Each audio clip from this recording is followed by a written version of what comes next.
Merdeka belajar wujud yang nyata. Raih mimpimu juga cita-cita. Generasi emas Indonesia. Assalamualaikum warahmatullahi wabarakatuh. Waalaikumsalam warahmatullahi wabarakatuh. Okay, good morning class. Good morning. How are you today? I'm fine. I'm very well, thank you. Okay, siapa hari ini yang tidak masuk? Rahman. Siapa? Rahman dulu. Rahman, kenapa? Sakit dulu. Sakit. Oke, baiklah, mari kita doakan bersama-sama agar Rahman cepat sembuh. Doa dimulai. Amin. Ada lagi? Ada yang tidak ke sekolah? Amel. Amel.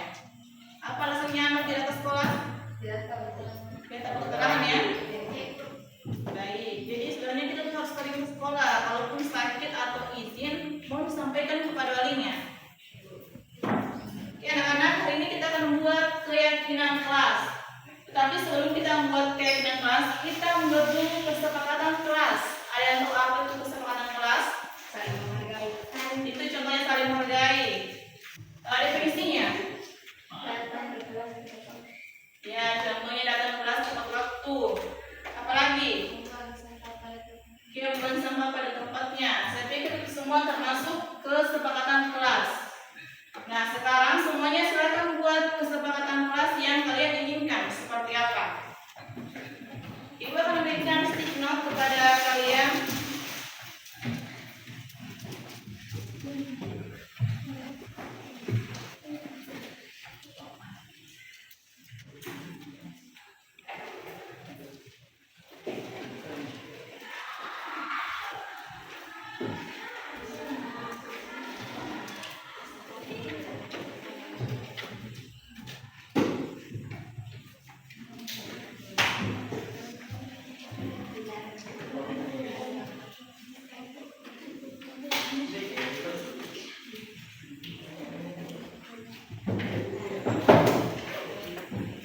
Ya, silakan ditulis.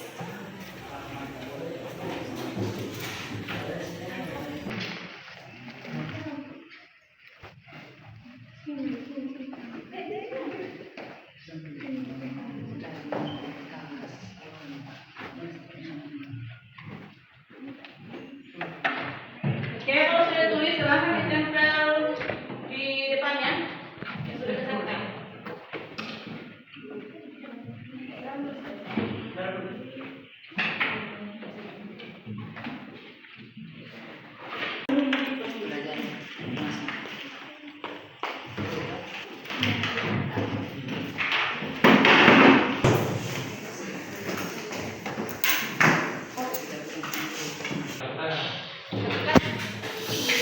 Assalamualaikum warahmatullahi wabarakatuh. Waalaikumsalam warahmatullahi wabarakatuh. Terima kasih atas waktu yang diberikan. Saya akan membacakan kesepakatan kelas, yaitu hadir tepat waktu, membuang sampah pada tempatnya. Selanjutnya, jujur dan mandiri, rajin datang ke sekolah, tidak bermain ponsel saat proses belajar mengajar, mengerjakan tugas tepat waktu, dilarang berisik di kelas saat proses belajar mengajar dimulai, bersikap ramah dan sopan, tidak ribut saat jam pelajaran berlangsung, datang tepat waktu, saling menghargai. Rahman tidak boleh alfa.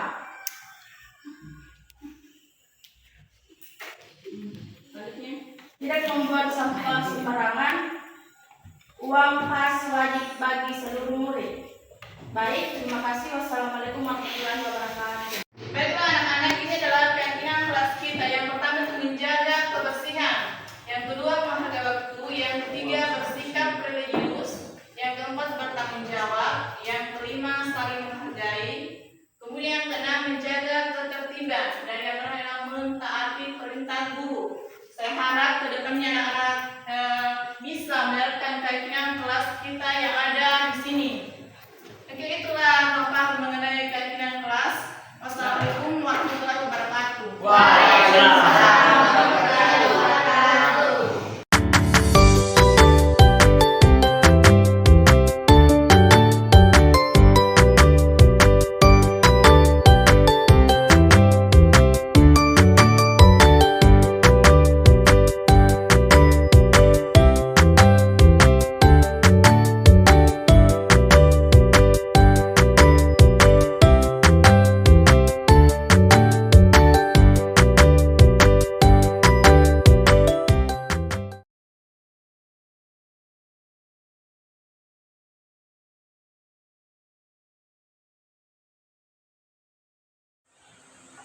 Ya, assalamualaikum warahmatullahi wabarakatuh.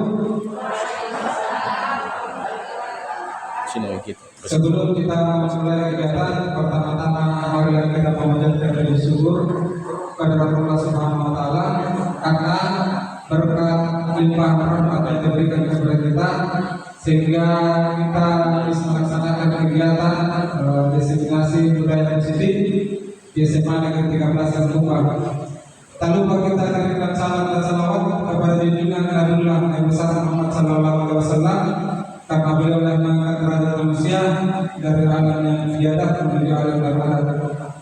Baiklah, untuk sebelum kita mulai acara pertama, yaitu sambutan oleh ibu kepala sekolah mengenai kegiatan kita hari ini. Jadi sebelum saya serahkan kepada ibu, selamat datang kepada bapak ibu guru dan tenaga pendidik SMA Negeri 13 Tumpah dalam kegiatan sosialisasi materi pendidikan guru penggerak angkatan 10 pada modul 1-4 budaya positif. Tema menyebarkan pemahaman dan menerapkan budaya positif dalam rangka mendukung sekolah ramah anak. Jadi itu tema kegiatan kita hari ini. Sebelumnya saya persilakan kepada ibu untuk membuka kegiatan. Jadi ini saya persilakan dengan hormat.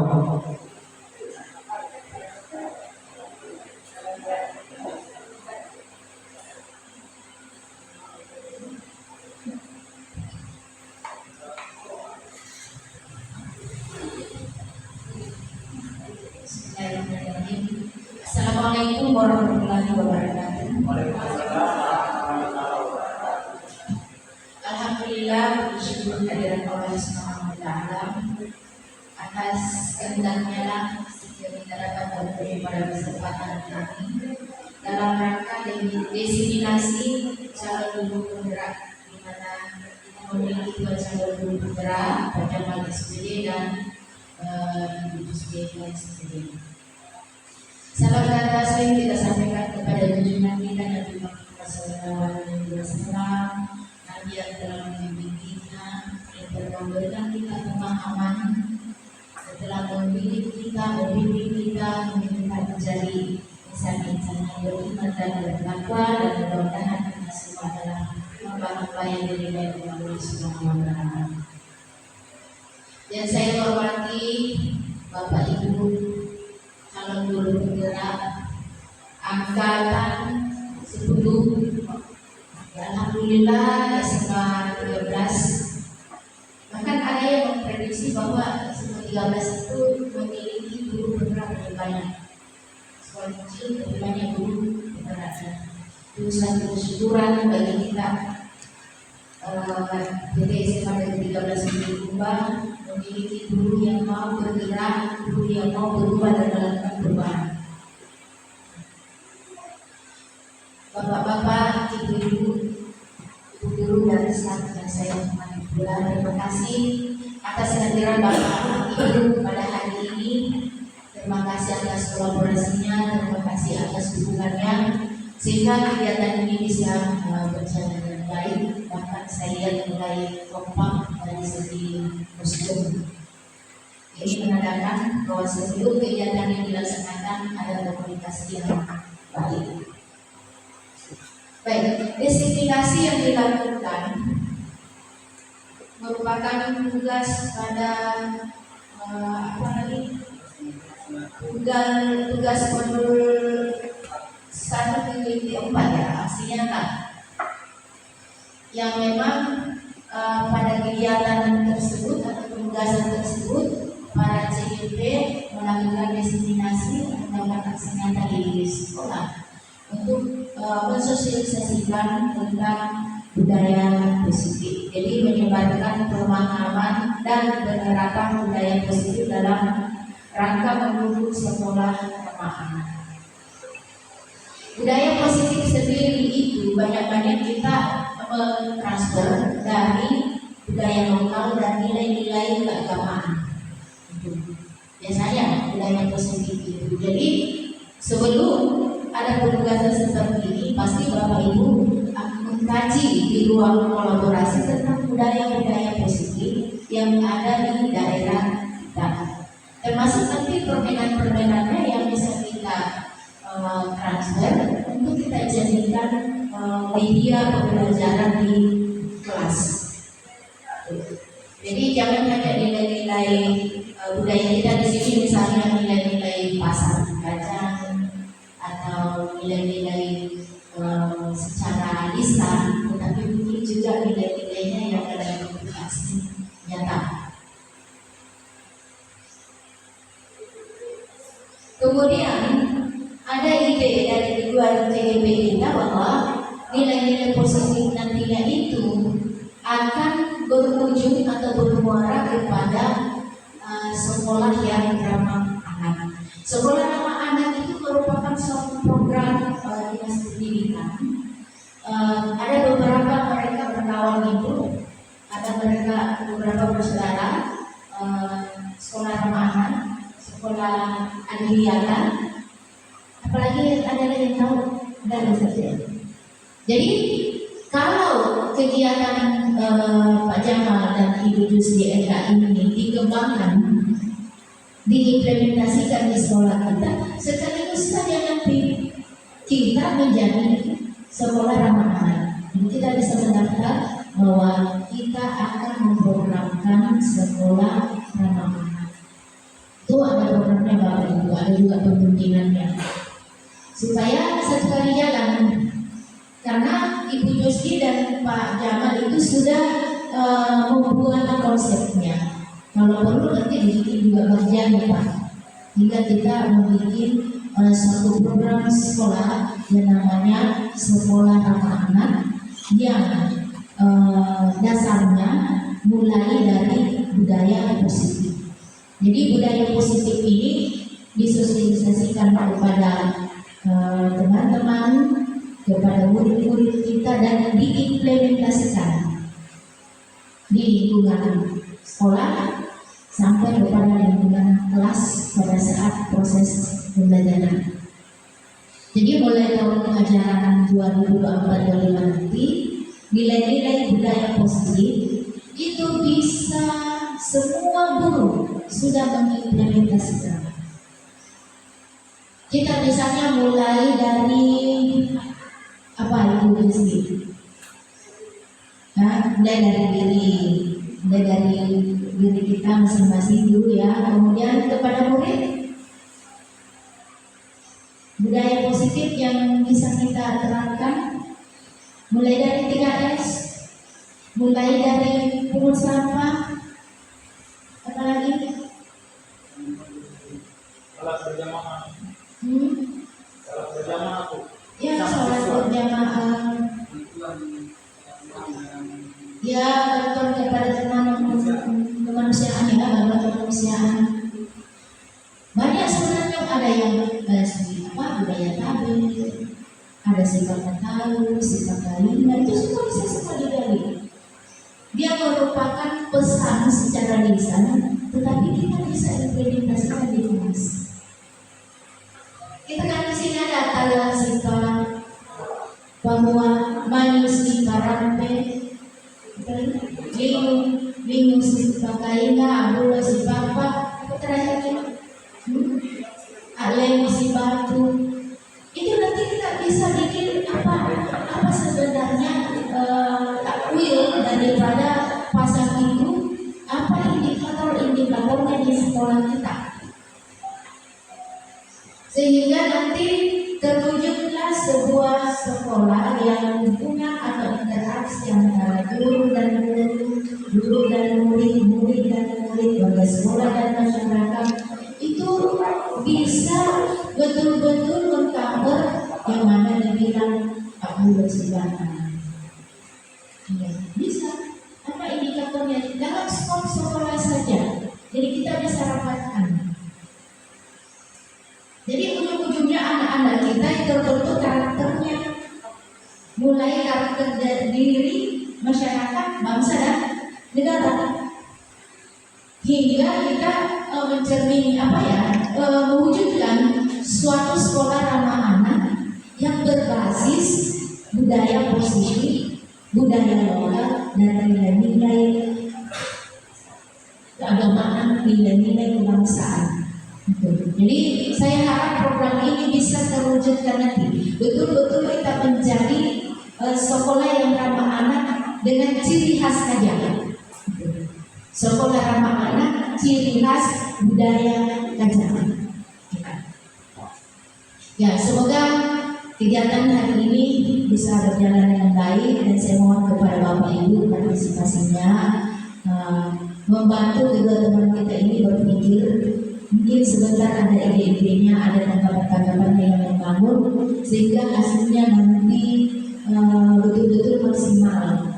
Karena saya berharap kegiatan ini bukan hanya sebatas pada kegiatan penugasan calon guru penggerak, tetapi kita mengambil dan mengimplementasikan menjadi program utama sekolah kita. Demikianlah penyampaian saya kepada Bapak Ibu. Sekali lagi saya ucapkan terima kasih, dan sebelum sendiri dan mengalah yang terjadi. Wassalamualaikum warahmatullahi wabarakatuh.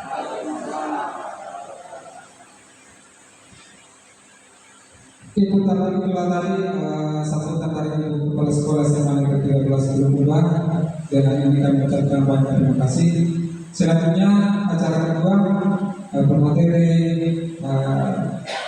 yaitu yang pertama Ibu Yusdeka SPD, dan pemateri kedua Samsul Jamal SPD sebagai calon guru penggerak angkatan 10 di SMA Negeri 13 Lumpulan. Dengan ini pemateri pertama Ibu Yusdeka SPD, saya persilakan dengan yang berhormat.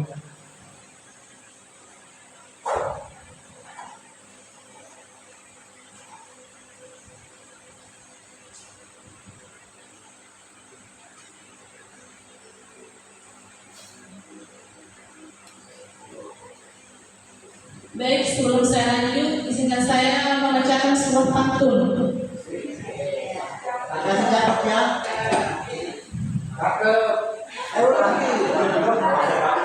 Oke, pantunnya itu kenangan dalam mantan begitu dalam. Sampai-sampai terpikir siang dan malam. Izinkan saya mengucapkan salam kepada Bapak dan Ibu semuanya. Assalamualaikum warahmatullahi wabarakatuh.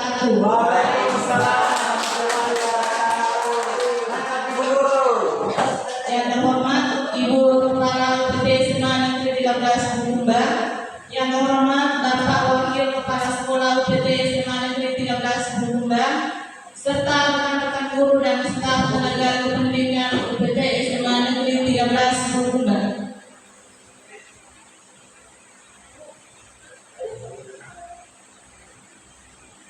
Baik, terima kasih atas kesempatannya yang telah diberikan kepada kami untuk mempresentasikan, menyebarkan pemahaman dan penerapan pemahaman budaya positif. Bapak Ibu, ketika mendengar kata budaya positif, apa yang ada dalam pikiran Bapak Ibu? Ada yang bisa? Ya, Pak Ustaz, silahkan. Ya, terima kasih Pak Ustaz. Ada yang lain?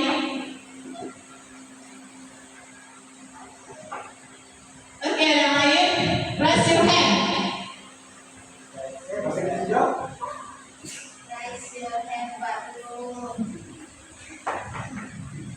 Ada yang lain? Mungkin Pak Nur dari tadi senyum-senyum saya lihat.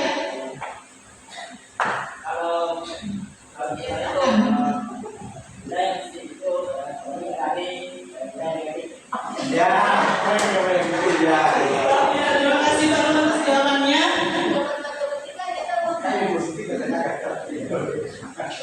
Jadi budaya positif adalah nilai-nilai, keyakinan-keyakinan dan kebiasaan-kebiasaan di sekolah yang berpihak pada murid agar murid menjadi pribadi yang kritis, penuh rasa hormat dan juga bertanggung jawab. Bapak Ibu, budaya positif apa yang sudah kita terapkan di sekolah kita?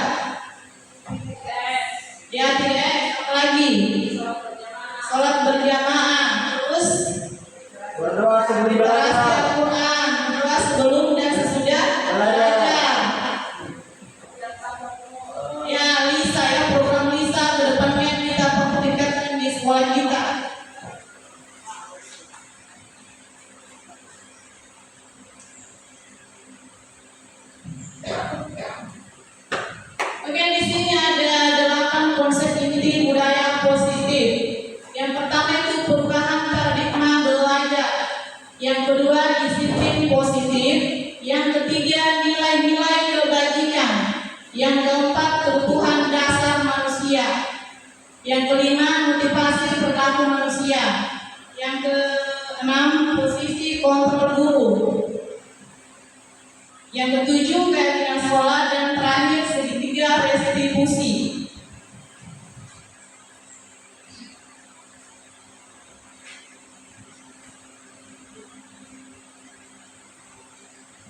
Yang pertama itu perubahan paradigma belajar. Pembelajaran dengan paradigma baru merupakan pembelajaran yang dirancang berdasarkan proses pembelajaran berdiferensiasi, sehingga murid belajar sesuai dengan kebutuhannya berdasarkan tahap perkembangan sesuai teori psikologi modern untuk mewujudkan profil pelajar Pancasila. Jadi seperti kita ketahui bahwa pembelajaran baru dan pembelajaran lama sangat berbeda. Kira-kira apa perbedaannya? Ada yang bisa menjawab? Ya, Bu Irma, silakan. Kalau pembelajaran lama, pembelajaran fokus pada guru, sedangkan pembelajaran baru fokus pada murid. Oke, terima kasih Bu Irma atas jawabannya. Tepuk tangan untuk Bu Irma. Ya, jadi pembelajaran lama itu berfokus kepada guru. Artinya di sini guru yang berperan aktif dalam pembelajaran. Sedangkan di pembelajaran baru, pembelajaran itu lebih berpihak kepada siswa atau student center. Nah, di sini juga diterapkan pembelajaran berdiferensiasi. Ada yang tahu apa pembelajaran berdiferensiasi? Oke, pembelajaran berdiferensiasi adalah pembelajaran yang disesuaikan dengan kebutuhan belajar beragam untuk setiap murid yang ada di kelas.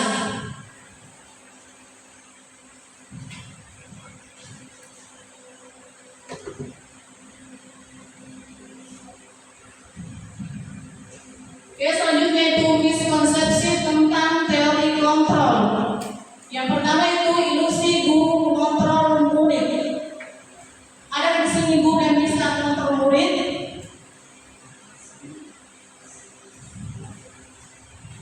Ya, semuanya ya. Tapi pada dasarnya guru itu tidak bisa memaksakan kehendak mereka atau keinginan mereka untuk bisa membuat murid melakukan hal-hal yang guru inginkan. Kemudian yang kedua itu ilusi bahwa orang dewasa berhak memaksa. Jadi banyak orang dewasa merasa bahwa mereka adalah orang-orang yang bertanggung jawab terhadap perilaku murid. Mereka merasa bahwa anak-anak tersebut bisa melakukan apa yang mereka inginkan. Kemudian ketiga itu ilusi bahwa semua penguatan positif, efektif, dan bermanfaat. Jadi seperti kita ketahui bahwa tidak semua penguatan positif bisa diterima oleh anak. Terkadang mereka hanya mendengar tapi tidak tersampaikan ke hati dan juga pikiran mereka. Yang keempat yaitu ilusi bahwa kritik dan membuat rasa bersalah mampu menguatkan karakter. Jadi mengenai kritik dan rasa bersalah itu bisa merujuk ke identitas gagal, di mana anak merasa bahwa mereka adalah sosok yang buruk dengan perilaku mereka.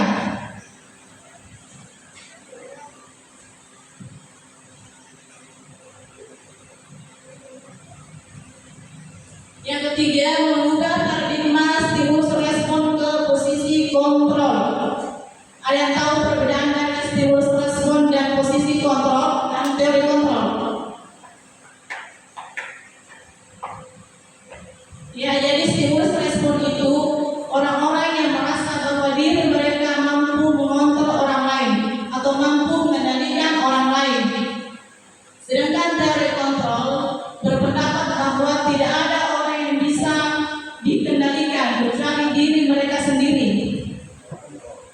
Yang pertama di sini ada realitas atau kebutuhan kita sama.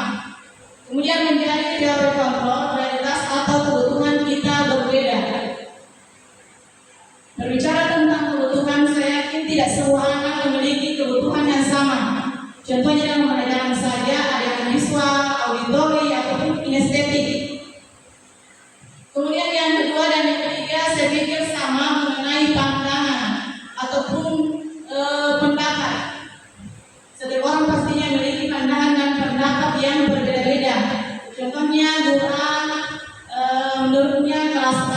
satu itu bersih. Kemudian guru B memiliki pandangan bahwa kelas satu itu kurang menyenangkan. Jadi setiap orang memiliki pandangan yang berbeda-beda. Kemudian selanjutnya perilaku buruk dilihat sebagai suatu kesalahan.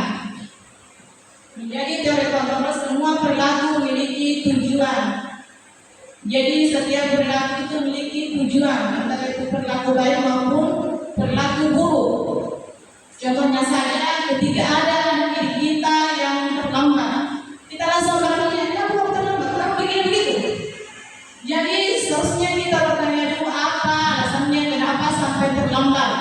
Jangan sampai motornya rusak ataupun harus merawat punya yang sedang sakit. Kemudian yang kelima dan keenam seperti juga sama tentang mengontrol manusia atau orang lain. Jadi seperti yang sudah saya katakan tadi bahwa tidak ada satu orang yang bisa mengontrol atau mengendalikan orang lain kecuali diri mereka sendiri. Yang terakhir kebiasaan ada pada saat rujukan gagal menjadi kolaborasi dan konsensus menciptakan pilihan-pilihan baru. Yang namanya paksaan pasti itu tidak akan bertahan lama atau hanya dilakukan secara terpaksa.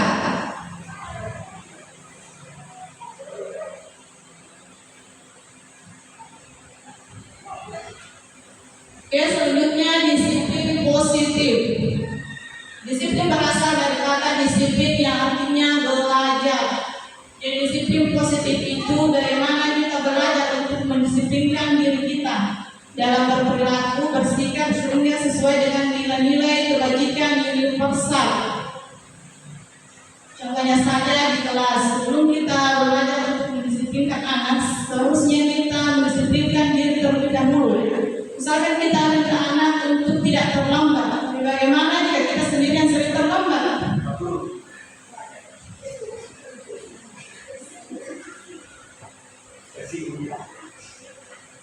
Selanjutnya yaitu nilai-nilai kebajikan. Bapak Ibu ada tahu apa dari nilai-nilai kebajikan?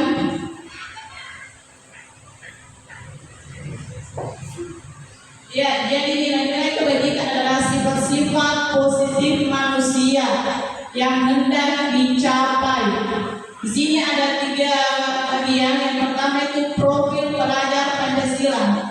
Nilai-nilai kebajikan yaitu yang pertama beriman dan bertakwa kepada Tuhan Yang Maha Esa dan berakhlak mulia. Kemudian berkebinekaan global, gotong royong, mandiri, kreatif dan bernalar kritis. Kemudian yang kedua ada IBO Primary Years Program. Ini merupakan program yang dikhususkan untuk mengembangkan potensi anak seperti kemampuan, sikap dan juga karakter mereka, seperti toleransi, rasa hormat, integritas, mandiri, menghargai, antusias, empati, keingintahuan, kreativitas, kerjasama, percaya diri dan komitmen. Kemudian selanjutnya ada keterampilan hidup.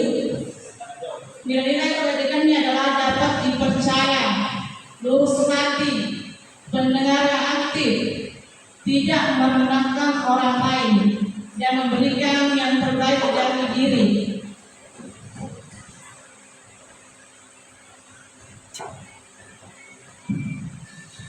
Selanjutnya kebutuhan dasar manusia. Jadi kebutuhan dasar manusia adalah segala sesuatu yang kita lakukan untuk mendapatkan apa yang kita inginkan. Jadi yang namanya kebutuhan pasti kita ada usaha untuk mewujudkan atau memenuhi kebutuhan tersebut.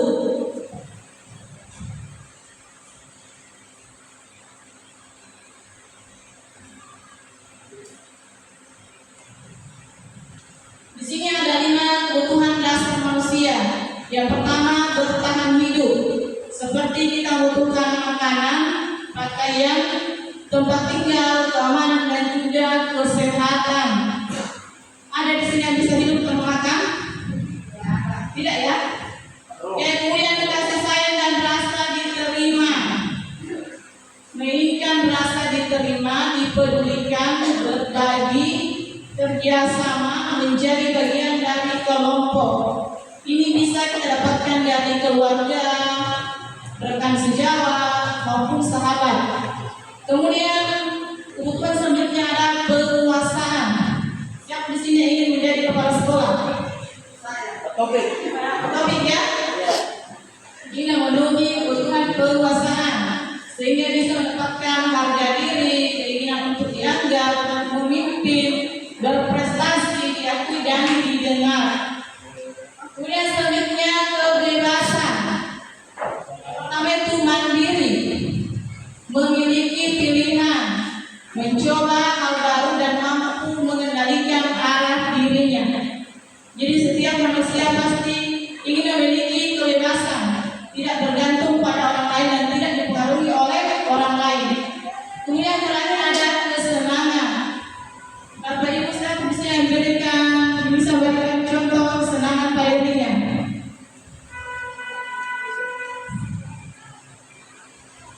Baru contoh kesenangannya seperti apa? Main game. Ya main game. Apalagi baru?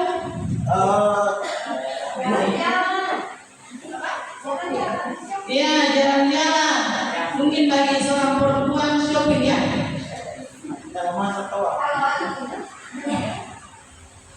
Ya itulah pemaparan materi dari saya. Selanjutnya saya berikan kesempatan kepada Pak Samsul Jamal dan ini saya persilakan dengan hormat.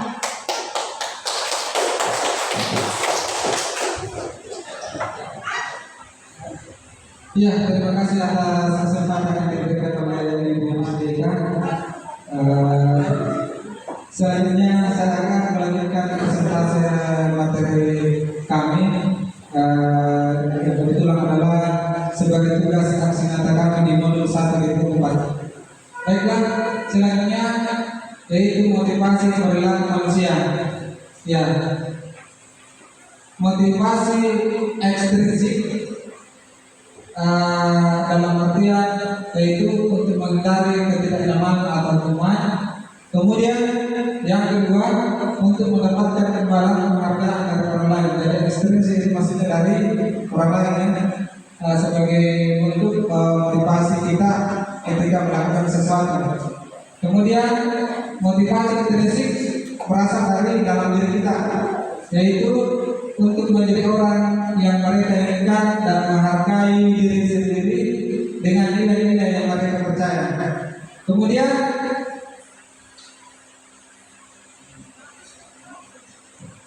selanjutnya perbedaan hukuman, konsekuensi dan restitusi. Ya, kalau hukuman tidak terencana, tiba-tiba. Kemudian yang kedua, murid tidak tahu apa yang terjadi atau tidak dilibatkan. Yang ketiga, bersifat samara. Yang terakhir, berupa fisik atau psikis hukuman. Ya. Kemudian konsekuensi, yaitu terencana atau disepakati sesuai dengan peraturan. Murid tetap dibuat tidak nyaman sehingga guru memonitor murid. Kemudian kita melangkah ke restitusi, yaitu proses menciptakan kondisi bagi murid untuk memperbaiki kesalahan, proses yang kolaboratif mengajarkan murid untuk mencari solusi sendiri. Ya, ketika kita mendapatkan seorang siswa bermasalah, ya restitusi inilah yang kita gunakan. Kita akan mencari masalah, kemudian bagaimana anak-anak nanti untuk mencari solusinya sendiri kesalahan yang mereka lakukan. Kemudian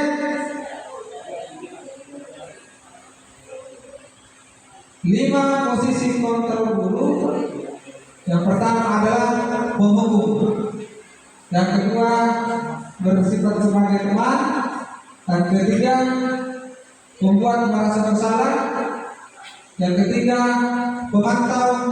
Dan yang kelima manajer. Ya.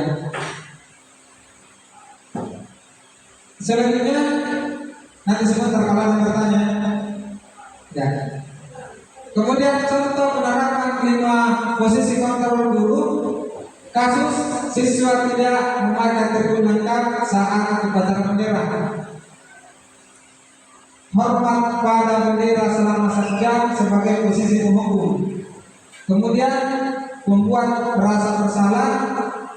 Ayo dong ikuti aturan sekolah. Tolong bantu bapak ibu. Kali ini ya sudah tidak apa-apa. Lain kali jangan sampai berbuat seperti itu lagi. Kemudian sebagai teman, berapa kali bapak ibu memberitahumu, kami selalu mengecewakan bapak ibu. Ya, posisinya sebagai teman ya. Ya, kemudian selanjutnya contoh penerapan 5 posisi kontrol guru. Kasus siswa tidak memakai tribun lengkap pada saat upacara bendera. Ya, sebagai pemantau. Ya.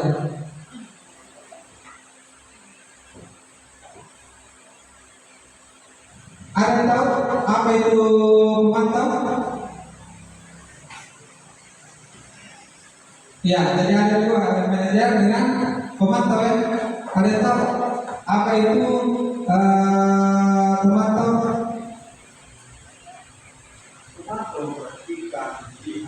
Ya, memperhatikan, melihat. Siapa lagi? Ada lain? Ya, dari pemantau ini yang bertugas guru sebagai melihat tata tertib dan aturan yang berlaku di sekolah terhadap siswa. Ya. Kemudian manajer, apakah kamu tahu kesalahanmu? Kira-kira bagaimana kamu memperbaiki kesalahanmu? Ya, kalau kita sebagai seorang pemimpin. Kemudian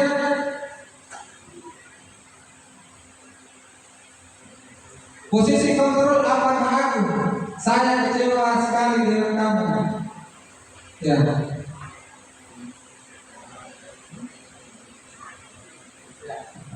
Kira-kira posisi apa ini? Apakah posisinya sebagai pemantau atau manajer? Teman. Yang lain?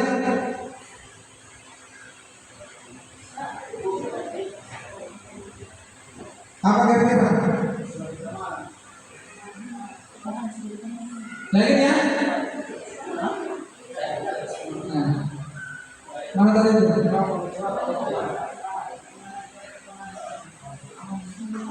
Yang 5 posisi kontrol ini. Apakah dia menghukum, teman, membuat merasa bersalah, pemantau atau manajer? Ya, membuat merasa bersalah.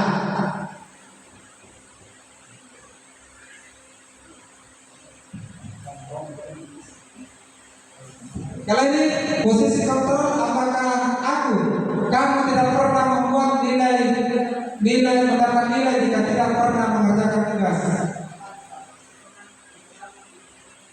Manajer. Ada yang bilang manajer. Yang lain? Yang lain? Ibu apa? Pemantau. Ibu Nurena? Resti. Ya, pemantau ya. Ya, kita lanjut.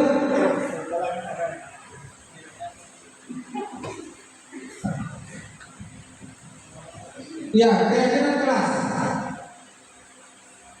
Mengapa keyakinan kelas? Mengapa bukan peraturan kelas? Ada yang bisa? Ya, silakan Pak Idris. Assalamualaikum warahmatullahi wabarakatuh. Waalaikumsalam warahmatullahi wabarakatuh. Terima kasih atas kesempatan yang diberikan.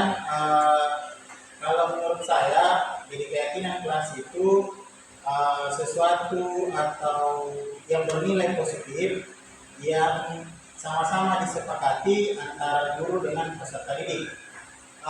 Kalau peraturan kelas hanya bersumber dari satu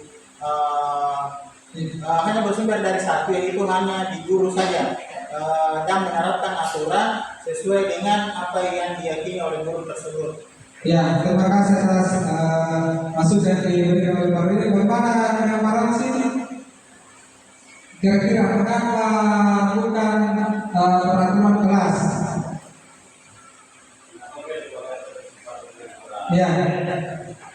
Kenapa bukan peraturan kelas? Karena dia ada di kesepakatan dari wali kelasnya. Sedangkan ada di luar dari kelas itu. Ya. Ya, terima kasih atas saya yang memberikan tanggapan dari informasi. Ya, keyakinan kelas itu adalah sesuatu yang disepakati bersama oleh siswa dan guru. Ya, jadi mengapa keyakinan kelas? Kenapa bukan peraturan kelas? Ya, kita lanjut. Ya, pembentukan keyakinan kelas. Yang pertama bersifat abstrak, yang kedua berupaya pernyataan universal, yang ketiga dibuat dalam pernyataan positif, yang keempat sedikit saja agar mudah diingat. Ya, satu kata, dua kata. Ya, sesuai dengan kondisi kelas dan sekolah sehingga mulai diterapkan. Yang terakhir, semua warga sekolah, warga kelas dilibatkan saat membuat keyakinan kelas. Ya, segitiga restitusi. Suatu proses dialog yang dijalankan oleh guru agar dapat menghasilkan murid yang mandiri dan bertanggung jawab. Sebelum itu, saya tanya, bagaimana dengan teman-teman apa itu segitiga restitusi?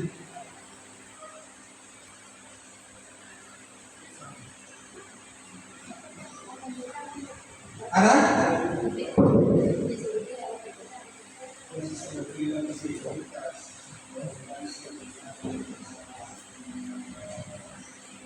Ya, Ibu Samsia.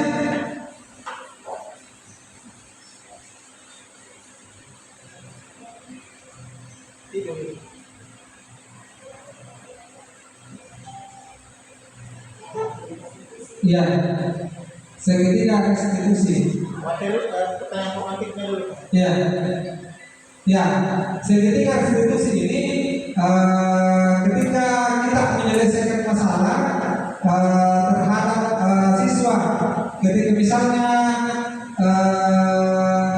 si A melakukan kesalahan selalu terlambat di jam pertama, ya, diulangi terus, kemudian dipanggil oleh orang tua dan dipanggil oleh guru untuk menyelesaikannya. Guru harus mencari apa sebab sehingga dia terlambat dan meyakini keterlambatan itu sebagai posisi kita yang benar. Kemudian setelah itu baru kita memberikan pernyataan sesuatu apakah pelanggaran keyakinan apa yang dilanggar di kelas A. Nah, kemudian sampai terakhir, sampai dia membuat dirinya sendiri yang mereka bersalah. Bukan kita yang membuat dia seolah-olah dia bersalah, tapi dia yang salah bahwa kita yang siswa ini yang salah, supaya tidak diulangi ke depan. Seperti itu. Ya. Jadi segitiga restitusi itu ada 3. Yang pertama menstabilkan identitas, yang kedua memvalidasi tindakan yang salah, dan yang ketiga menanyakan keyakinan. Jadi kita kalau ada misalnya masalah mahasiswa, ya, yang pertama adalah menstabilkan identitas. Itu kita harus tahu apa penyebabnya anak ini terlambat. Ya. Kemudian setelah kita tahu dan kita gali penyebab mereka terlambat, baru kita melakukan validasi tindakan yang salah. Ya, baru kita bahwa misalnya kalau kira-kira tindakan ini salah atau tidak, apakah melanggar keyakinan kelas yang kita sepakati di kelas. Ya. Kemudian yang ketiga kita akan menanyakan keyakinan. Apakah mereka tidak akan mengulangi lagi dengan kesalahannya sendiri, tidak mengulangi ke depan, seperti itu. Jadi Segitiga restitusi ini adalah penyelesaian tindakan yang dilakukan oleh seorang guru dan siswa ketika terjadi pelanggaran yang dilakukan oleh seorang siswa. Kemudian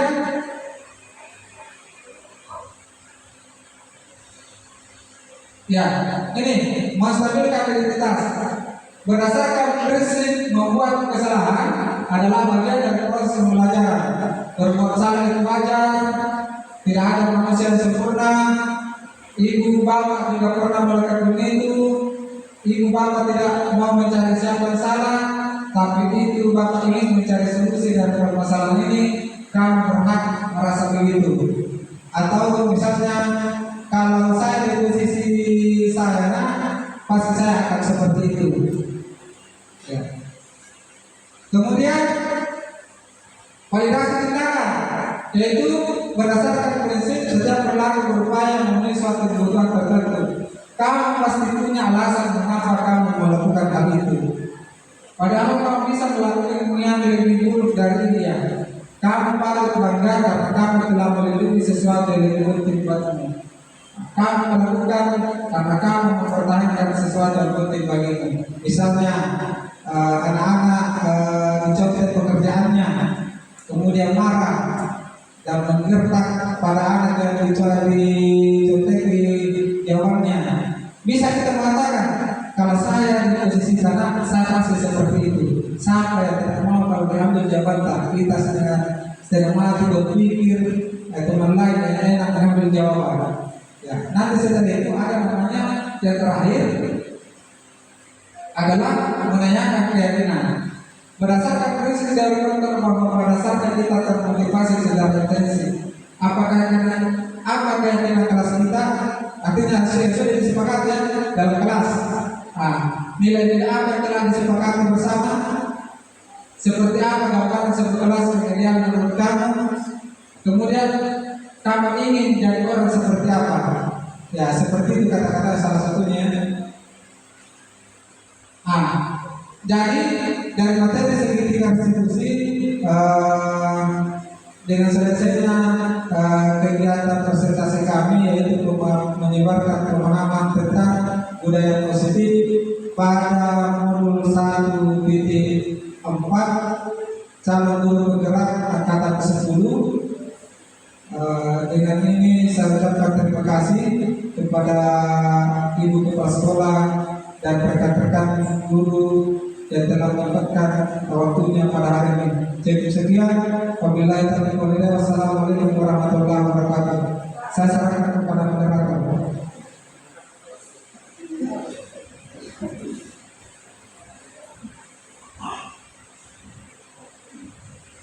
Baik, itulah tadi pemaparan materi dari Pak Samsul Jamal. Mungkin ada yang ingin dipertanyakan oleh Bapak dan Ibu. Ya, silakan Pak Rustam.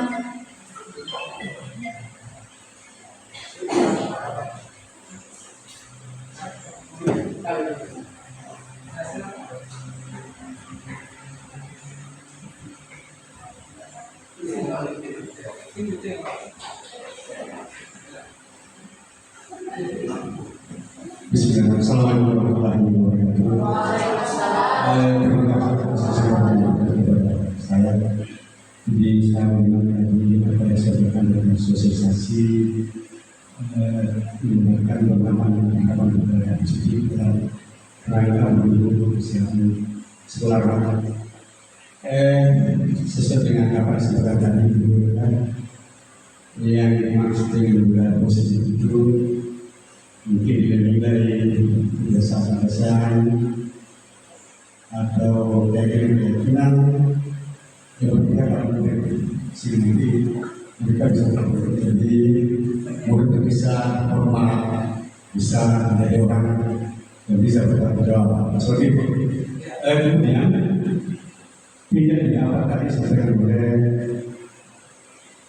pertama tentang fungsi kontrol. Nah, dari fungsi kontrol itu ada teman, apalagi ada pendukung, ada pembinaan, ya.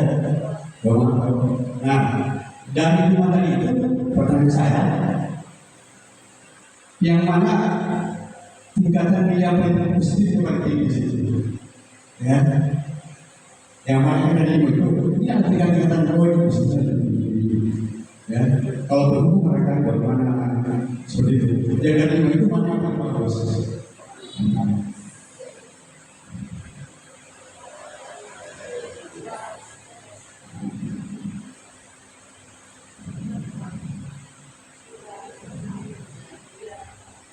Ya itu, jadi bagaimana peningkatan nilai positifnya yang seperti itu. Terima kasih.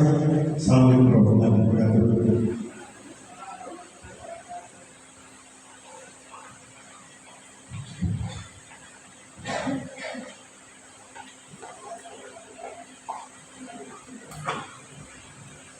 Baik, terima kasih kepada Pak Rustam yang telah memberikan kami pertanyaan.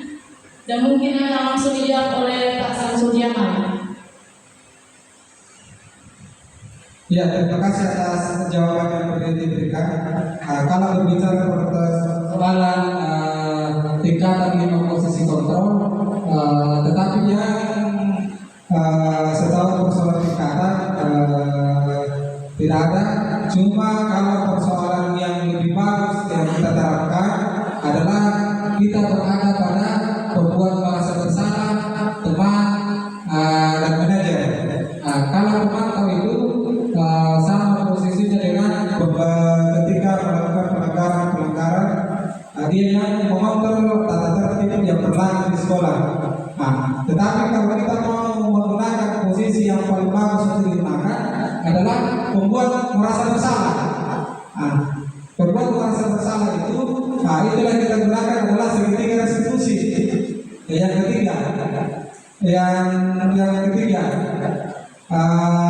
kemudian kalau posisi manajer, dia posisinya adalah pengelola kegiatan suatu waktu dan organisasi kelas, seperti itu barangkali.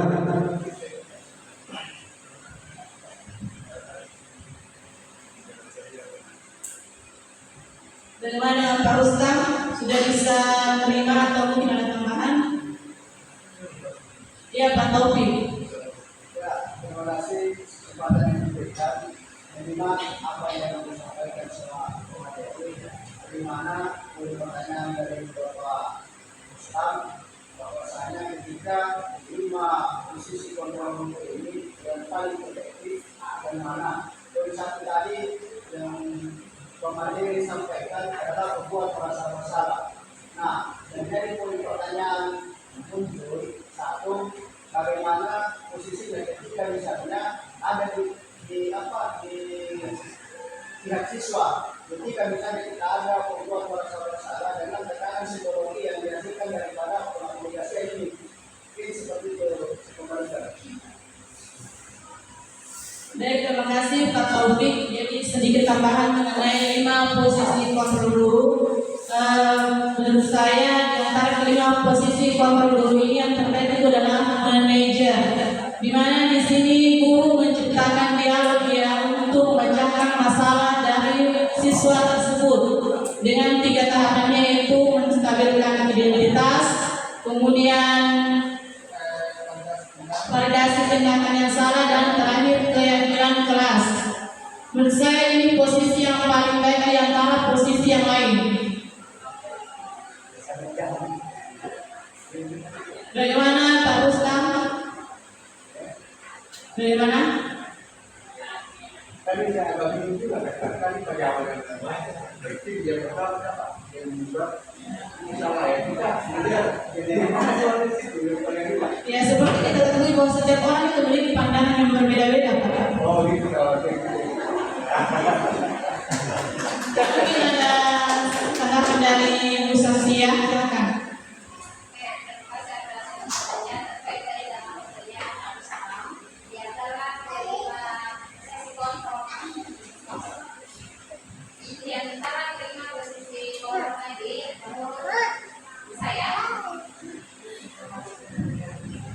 Ya, jadi menurut pengalaman saya yang paling efektif itu adalah posisi manajer. Kenapa? Kalau dalam posisi manajer kita merangkul siswa itu menjadi teman kita mencari solusi atas permasalahannya secara bersama-sama.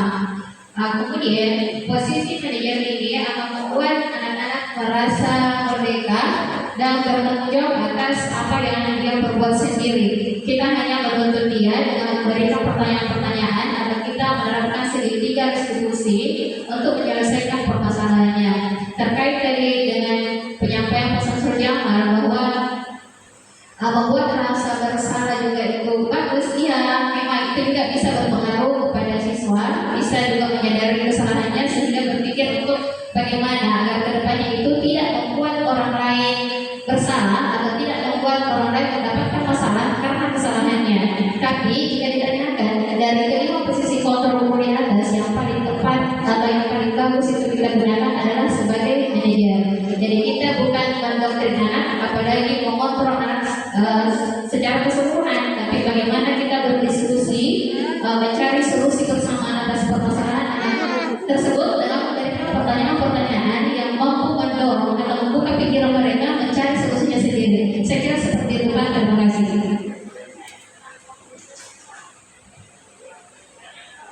Baik, itulah tadi tanggung jawab dari Ibu Samsia. Saya lempar kembali kepada Pak Ustaz, bagaimana? Sudah bisa dipahami, Pak? Alhamdulillah.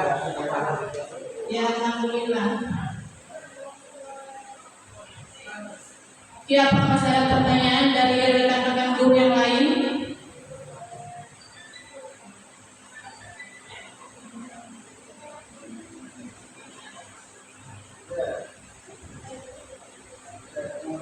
Ya, silakan Pak Taufik. Terima kasih. Sebenarnya saya sifat menyimak tadi ada bahasa dari Indonesia terkait daripada penerapan Nah, yang kedua, sebelum dari materi Pak Samsul Jamal terkait daripada perbedaan antara keyakinan dengan peraturan. Dan di mana dua hal yang harus kita ikuti. Nah, itu pertanyaan, apa yang kemudian secara definisi, apa yang kemudian membedakan antara keyakinan sama peraturan, yang di mana dua hal ini yang notabene adalah sama-sama kita mau ikuti, dan konsekuensi yang bisa kita lakukan itu kita ada dampak negatif yang didapatkan. Ini seperti itu. Baik, terima kasih Pak Taufik. Ya, saya serahkan kepada Pak Samsul Jamal.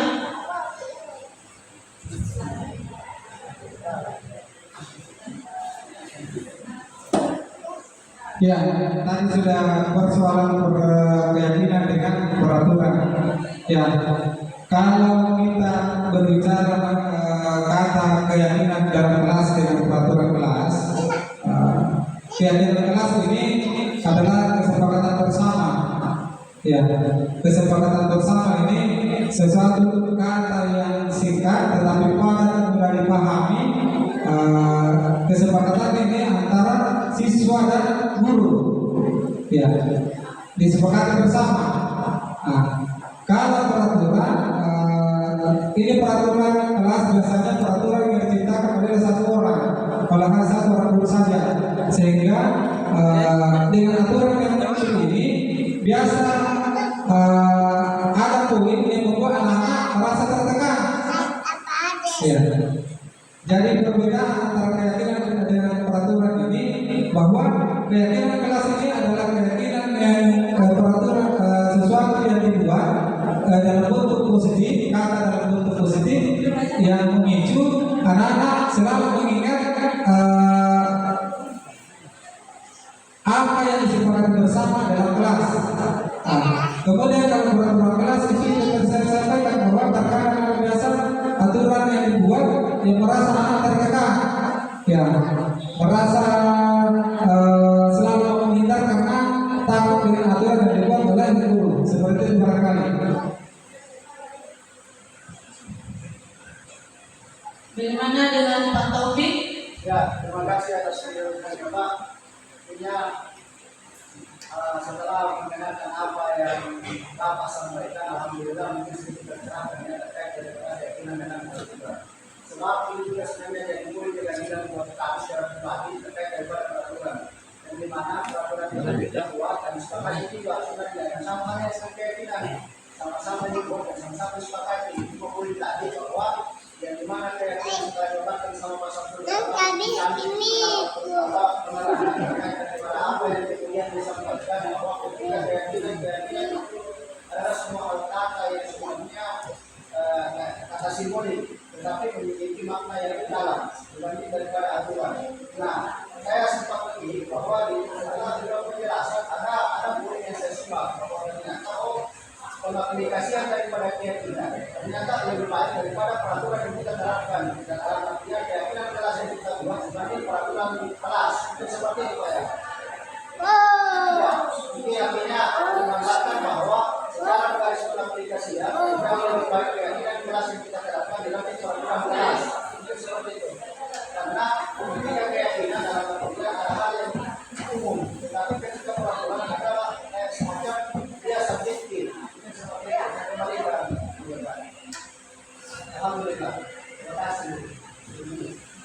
Terima kasih kepada Pak Taufik. Mungkin tidak ada lagi pertanyaan.